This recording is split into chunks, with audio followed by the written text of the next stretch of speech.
Hello दोस्तों, स्वागत है आपका हमारे एक और नए वीडियो में। तो खूनी संडे 7K में आपको डरावनी कहानियों का अनूठा संग्रह मिलेगा जो आपको रात के समय भी नींद से उठा देगा। हमारी कहानियाँ न केवल आपकी रूह को हिला देंगी बल्कि आपको इस तरह से डराएंगी कि आप आगे कभी अकेले नहीं सोएंगे।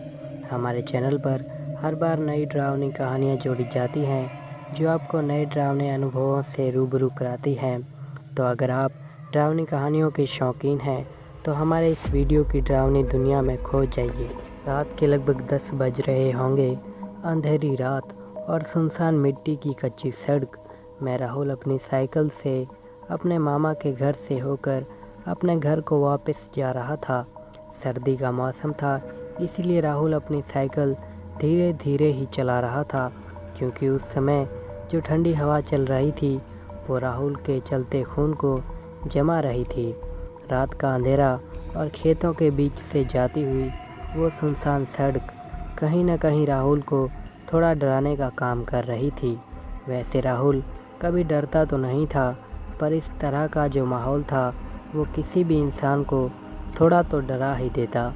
राहुल मन ही मन बस यही सोच रहा था कि जितनी जल्दी हो सके बस वो अपने घर पहुंच जाए, क्योंकि सर्दी भी बहुत हो रही थी। पर अभी उसका घर यहाँ से लगभग 6 किलोमीटर और दूर था, इसीलिए राहुल भी बिना रुके बस अपनी साइकिल से चला जा रहा था। राहुल अभी 2 या 3 किलोमीटर ही आगे गया होगा, तभी उसने देखा उससे थोड़ी ही दूरी पर कुछ लोग एक खेत में बैठे आग ताप रहे थे। ठंड तो राहुल को भी लग रही थी, इसीलिए उसने सोचा कुछ देर यहाँ उन लोगों के साथ बैठकर आग ताप लेता हूँ, फिर आगे जाऊँगा। ये सोचकर राहुल अपनी साइकिल से उतरा और पैदल ही अपनी साइकिल को उन लोगों तक ले गया।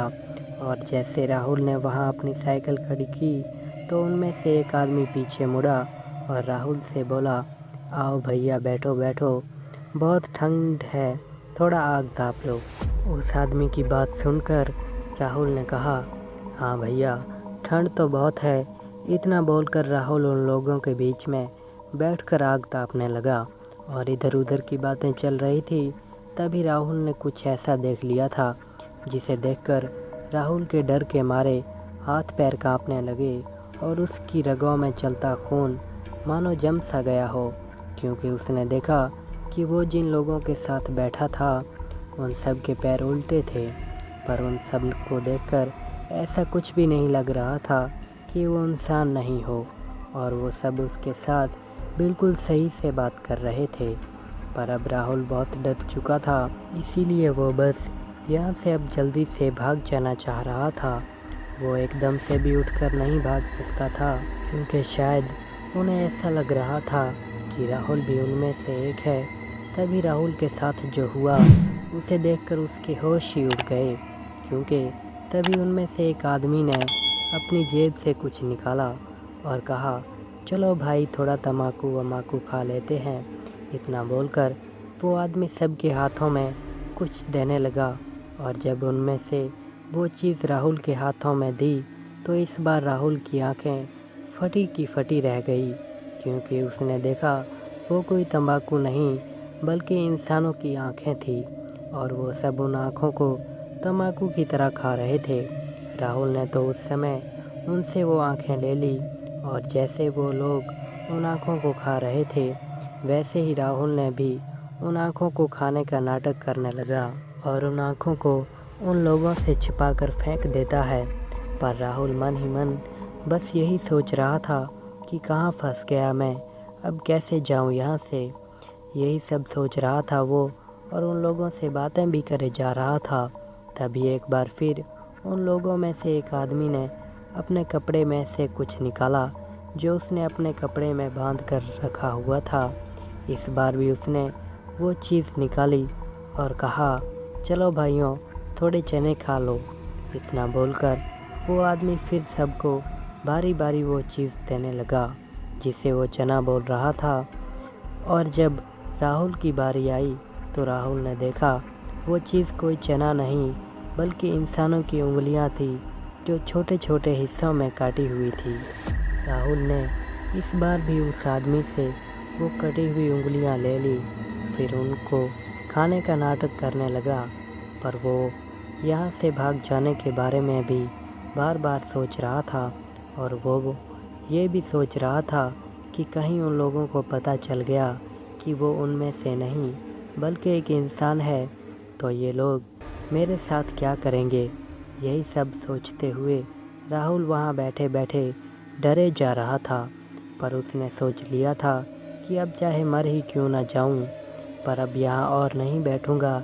इसीलिए राहुल वहाँ से उठा और बोला, भाइयों मैं अभी थोड़ी देर में आया। इतना बोलकर राहुल ने अपनी साइकिल निकाली और वहाँ से जाने लगा। पर शायद उन लोगों को उस समय पता चल गया कि राहुल एक इंसान है। तभी उनमें से एक आदमी राहुल के आगे आकर खड़ा हो गया, पर इस बार वो देखने में बड़ा भयानक सा हो गया था। अब वो आदमी ही नहीं बल्कि वहाँ बैठे सभी लोग बड़े भयानक से हो गए थे। अब उन सब के चेहरों से खून निकल रहा था और वो सब राहुल की ओर चले आ रहे थे। और वो राहुल के जितने पास आ रहे थे, राहुल की दिल की धड़कनें उतनी तेज़ होती जा रही थी। राहुल वहाँ से भाग भी नहीं सकता था क्योंकि उन सब ने राहुल को चारों ओर से घेर लिया था। तभी उनमें से एक आदमी राहुल के एकदम पास गया। ये वही आदमी था जो थोड़ी देर पहले सबको कुछ न कुछ खाने को दे रहा था। वो आदमी राहुल के पास गया और राहुल के गले को जैसे ही उसने पकड़ा, वो सब तुरंत पता नहीं कहाँ गायब हो गए। और वो आदमी भी पता नहीं कहाँ गायब हो गया जो राहुल का गला पकड़ने जा रहा था। वो सब जैसे ही गायब हुए, राहुल वहाँ से तुरंत भागकर अपने घर चला गया।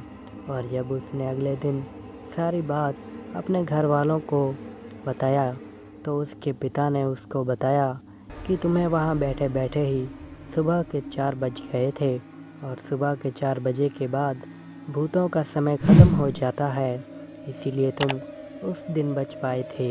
तो दोस्तों, कहानी कैसी लगी कमेंट बॉक्स में ज़रूर बताएं और चैनल को ज़रूर सब्सक्राइब करें।